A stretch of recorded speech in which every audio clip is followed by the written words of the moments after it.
Cosa fanno? Spaventano le persone, spaventano i poveracci, quelli che dicono e se non ce la faccio a pagare, dove mi mettono? Ho 70-80 anni, dove mi mettono? Non ho un lavoro, dove vado a vivere? Stanno spaventando la povera gente, ok?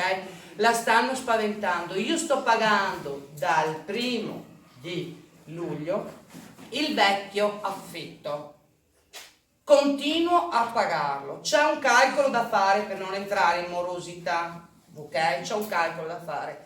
Io sono in via Baiardi 1 tutti i mercoledì, venite lì, vi diamo informazioni gratuite, non abbiamo la pretesa di soldi da nessuno perché noi siamo voi siete noi e se abbiamo portato a casa queste modifiche che sono state fatte dopo i nostri presidi davanti all'Ater e dopo che siamo andati in 800 a Venezia, persone di 80 anni che abbiamo pagato quelli che potevano qualcosa di più, sono venuti a Venezia sotto il sole, ok?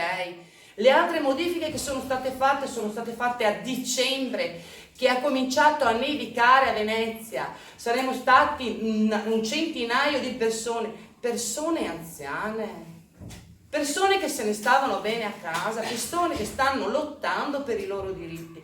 Voi non dovete farvi spaventare da nessuno. Sapete che cosa stanno facendo? In primavera ci sono le elezioni, ricordatevelo bene, ci sono le elezioni. Allora, adesso per il primo anno vi abbassano il nuovo affitto rincarato, quello massimo che arriva adesso da luglio, ve lo abbassano per il primo anno.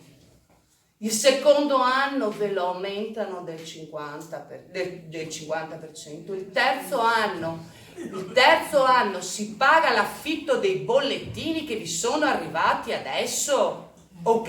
Mettetevelo in testa perché vi raccontano delle bugie. Questa legge deve ritornare esattamente com'era perché le case popolari sono del popolo, sono state pagate con i contributi GESCAL.